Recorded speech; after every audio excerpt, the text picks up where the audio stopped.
नमो देव्यै महादेव्यै शिवायै सततं नमः।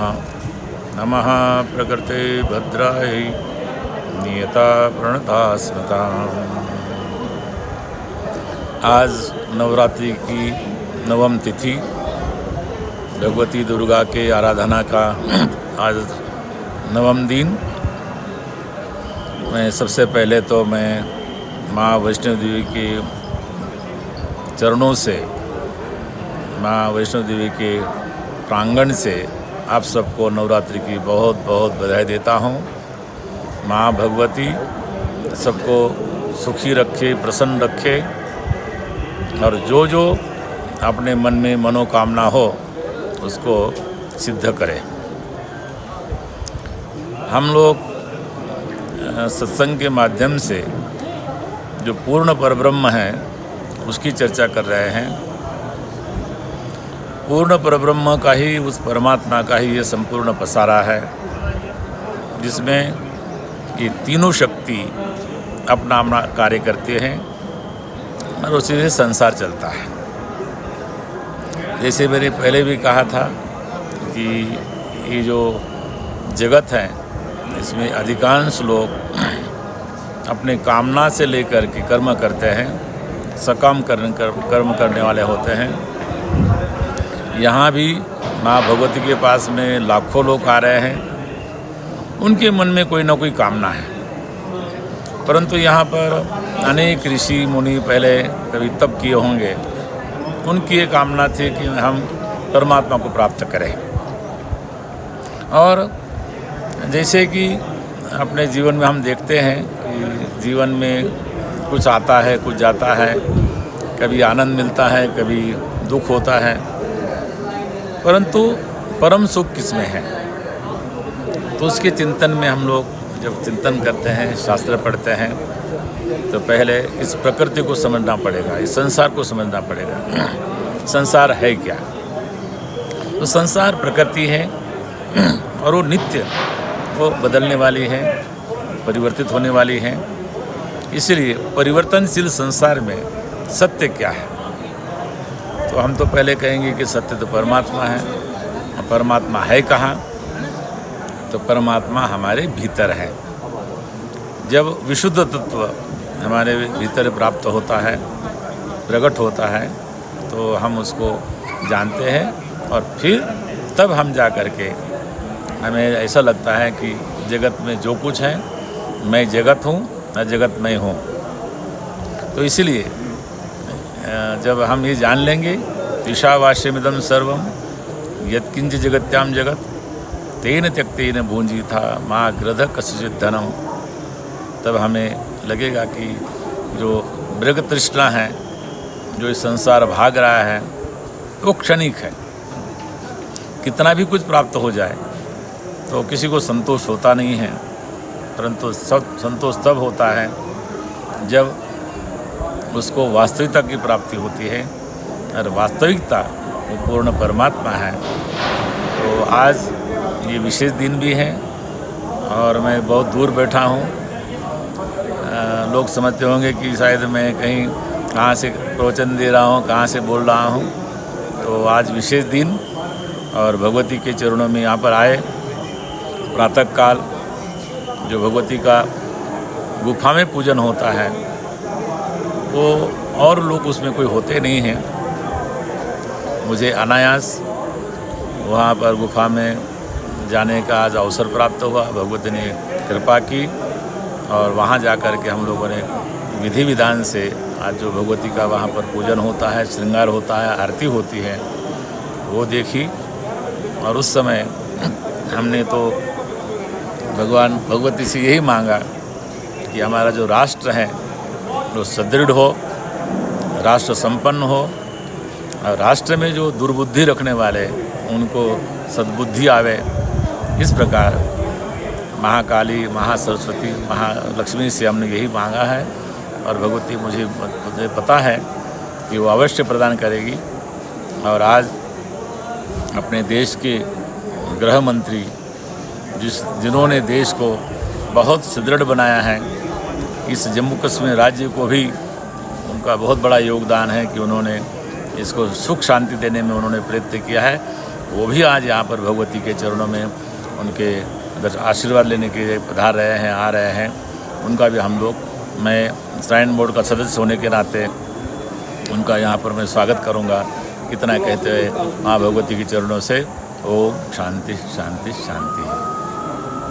ओम या देवी सर्वभूतेषु शक्तिरूपेण संस्थिता नमस्तस्यै नमस्तस्यै नमस्तस्यै नमो नमः। सर्वमंगलमांगल्ये शिवे सर्वार्थसाधिके शरण्ये त्र्यंबके गौरी नारायणी नमोस्तुते। ओम शांति शांति शांति। कभी कभी भगवत कृपा, भगवती का आशीर्वाद, संतों की कृपा, गुरु का आशीर्वाद, अनुकंपा, ये जीवन में घटित होता है। उसके पीछे क्या कारण है वो समझ पाना थोड़ा कठिन है, परंतु जैसे मैं अनुभव करता हूँ कि जैसे जैसी घटनाएं घटती है, कभी अपने जीवन में हम उसको सोचते नहीं हैं, विचार नहीं करते हैं। कल मैं माता वैष्णो देवी के भवन पर था। अनायास ही कार्यक्रम बना। यद्यपि वहाँ की जो व्यवस्था है, उस व्यवस्था में मुझे सम्मिलित कर लिया है, वो भी मैं माँ की कृपा समझता हूँ। और कल विशेष अवसर भी था, नवरात्रि का 9वां दिन। 9 दिन बड़े ही भगवती को वहाँ पर दर्शन करने के लिए जाने वाले अनेक भक्त हैं, वो भी पहुँचे हुए थे। और साथ साथ में वहाँ पर अपने भारत के विशिष्ट व्यक्ति, जिन लोगों ने, जिनकी व्यवस्था में इस समय भारत की सुरक्षा, आंतरिक सुरक्षा, ये सब चल रहा है, ऐसे केंद्रीय गृह मंत्री श्री अमित शाह जी भी कल पूजा के लिए वहाँ पर आए थे। संयोग ये हुआ कि प्रातःकाल लगभग 6 बजे मेरे पास सूचना आई कि भगवती के जो भीतर के दर्शन होते हैं, जो लोगों को प्राय नहीं हो पाते, वहाँ पर कैमरा नहीं जाता है, मीडिया नहीं जाती है, तो वहाँ का कोई दर्शन होता नहीं, परंतु पूजा नियमित होती है। और उस पूजा के लिए मुझे वहाँ से कहा गया कि आपको भी वहाँ पर अंदर जाना है। तो ये भगवती की कृपा ही थी। भीतर गए, लगभग 1-1.25 घंटे तक विधि विधान से पूजन हुआ और मैं उसमें साक्षी बना, मेरे सामने प्रत्यक्ष हुआ। ये मैं भगवती की कृपा मानता हूँ। लोग प्रयास करते हैं, नहीं हो पाता है। ये अनायास होना भी एक कृपा ही कहनी चाहिए। और कल ऐसे अनुपम अद्भुत सौंदर्य को निहारते हुए मैंने वहाँ से भी कुछ 2 शब्द कहे थे, वो भी आपको साथ में यहाँ से जोड़े जाएंगे। तो कल जो हमारे भारतवर्ष की एक महान परंपरा है नवरात्र, जो ये शारदीय नवरात्र, इसका बहुत महत्व है और ये कल परिपूर्ण हुई। साथ साथ में जो यज्ञ आदि, हवन, चंडी पाठ सर्वत्र होते हैं, वो भी संपन्न हुआ। संन्यास आश्रम में भी हुआ और पुनः मैं वहाँ से वापस मुंबई आया। यहाँ भी यज्ञ नारायण के दर्शन किए और ये संपूर्ण नवरात्रि पूर्ण हुई। ये नवरात्रि में विशेष रूप से शक्ति की आराधना होती है, हमें सामर्थ्य मिले। श्रीमद् भागवत में भी ये प्रसंग आया है। जब शमंतक मणि की खोज में भगवान श्री कृष्ण गए थे, एक गुफा में गए, उनके साथ में बहुत से उनके साथी भी थे। गुफा में प्रवेश करने से पहले भगवान श्री कृष्ण ने कहा कि मैं 14 दिन तक अगर लौट कर नहीं आऊँगा तो आप लोग यहाँ से चले जाना, मेरी प्रतीक्षा नहीं करना। भगवान भीतर गुफा में प्रवेश किए थे और 14 दिन से अधिक समय लगा शमंतक मुनि को वहाँ पाने में। युद्ध ही चलता रहा बहुत समय तक। और वहाँ भगवान जब बहुत समय तक नहीं आए तो जो साथी गए थे उन्होंने वसुदेव जी और देवकी को समाचार दिए कि भगवान तो गए, अभी आए नहीं।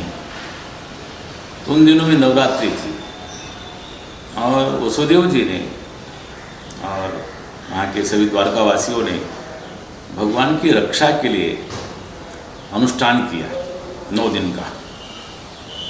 और नवरात्रि पर उन्होंने जब अनुष्ठान किया तो 9वें दिन जब यज्ञ की पूर्णाहुति हो रही थी और जैसे यज्ञ की पूर्णाहुति हुई उसी समय भगवान श्री कृष्ण वहाँ पर प्रकट होते हैं।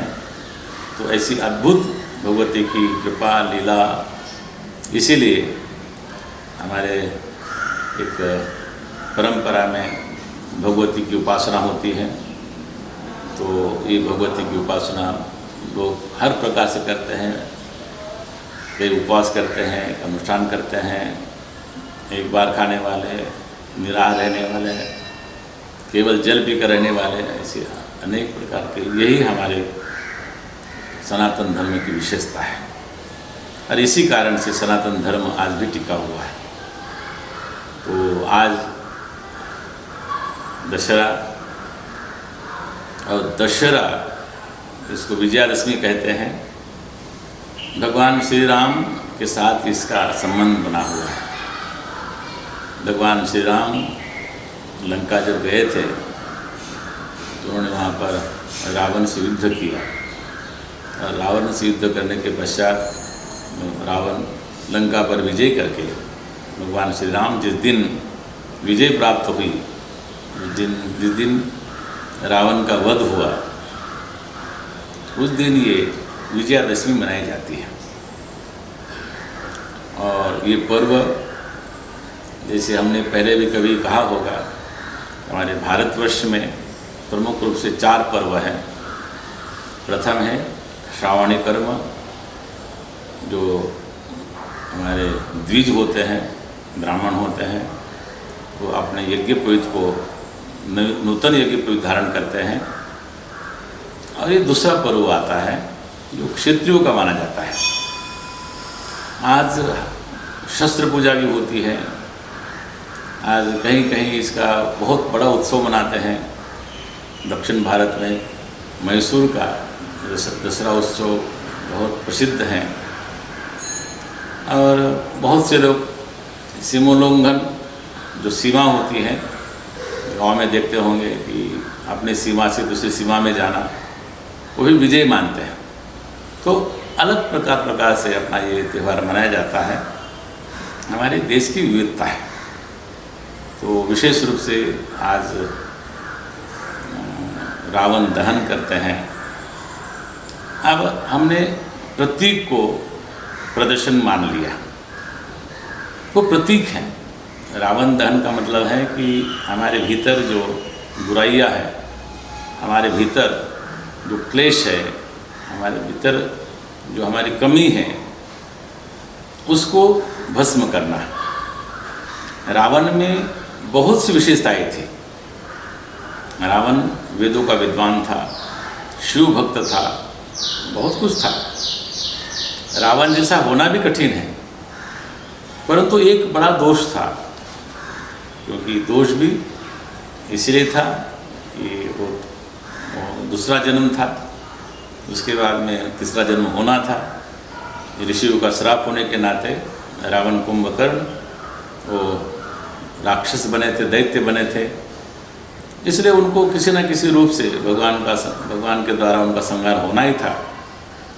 एक छोटे से दोष के कारण आज भी हम रावण को कोसते हैं, उसको जलाते हैं। ये प्रतीक मात्र होता था, आज उसका प्रदर्शन होने लगा। हर जगह रावण जलाते हैं।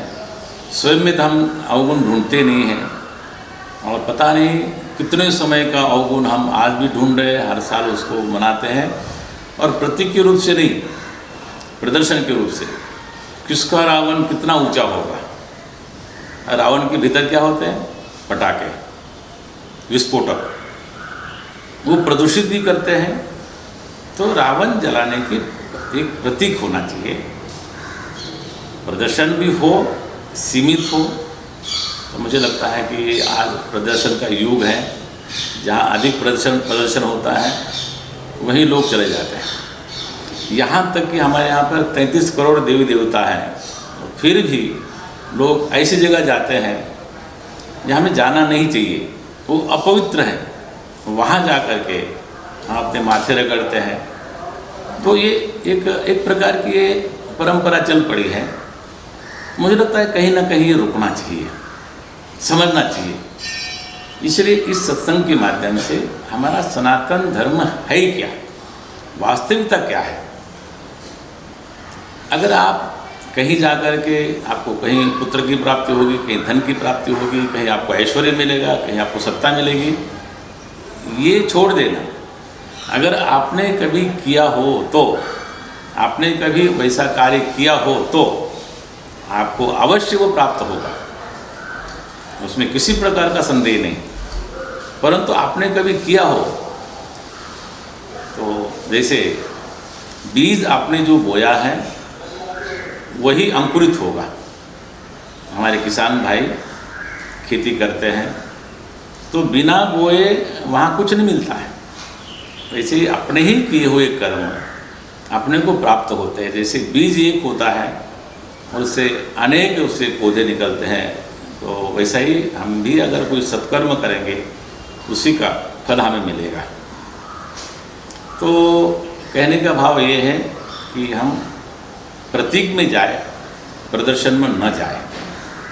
अपने पर हम विश्वास रखें, दूसरे पर विश्वास न रखें। और यही समझाने के लिए ये थोड़ा हम लोग सत्संग कर रहे हैं। और सत्संग हमारा वेद, उपनिषद, शास्त्र क्या कहते हैं उस आधारित, जो मनगढ़ंत बातें नहीं, केवल जो हमारे शास्त्र में आई हैं, ऋषियों ने, मुनियों ने, बड़े बड़े संतों ने, विद्वानों ने जिसका अनुभव किया है, वही अनुभव हम लोग आपके साथ में भी हम बताएंगे, कहेंगे। तो आज दशहरे का एक महान पर्व है और यात्रा तो चलती रहती है। तो उस यात्रा में कभी कहीं कभी कहीं, तो जब मुझे समय मिलेगा तो मैं कुछ आप लोगों से कहूँगा, और जहाँ जहाँ समय मिलेगा वहाँ वहाँ कोई ना कोई बात कहेंगे। अब यहाँ से अब हरिद्वार जाना है, और हरिद्वार में गुजरात में जाते हुए, गुजरात से निकलते हुए हरिद्वार में वैदिक सम्मेलन हो रहा है। सूरतगिरी बंगले में 100 से अधिक वैदिक विद्वान, वेदों के विद्वान आएंगे, चारों वेदों के, और 3 दिन तक वो अपनी बातें भी रखेंगे। वेद पाठ भी होगा, संगोष्ठी भी होगी, उनका सम्मान भी होगा। गंगा तट पर ऐसा एक महान कार्य होने जा रहा है, तो मैं उसमें सम्मिलित रहूँगा, और बड़े बड़े लोग दूसरे भी आएंगे। तो ये छोटा सा प्रयास हम लोग चलते रहेंगे, करते रहेंगे। तो पुनः एक बार आज जो विजयादशमी है, पर्व है, ये कहते हैं कि इसमें कोई शुभ कर्म करना हो, शुभ काम करना हो, तो कोई मुहूर्त देखने की आवश्यकता नहीं पड़ती है, कोई शुभ तिथि देखने की आवश्यकता नहीं पड़ती है। इस दिन हम लोग बस कोई भी शुभ कार्य कर सकते हैं। तो ऐसा एक महान शुभ दिन आज हमारे इस भारतीय है, उसकी बहुत बहुत आप सबको शुभकामनाएँ और आपका जीवन मंगलमय हो, ये हम भगवान श्री राम के चरणों में प्रार्थना करते हैं। ओम शांति शांति शांति।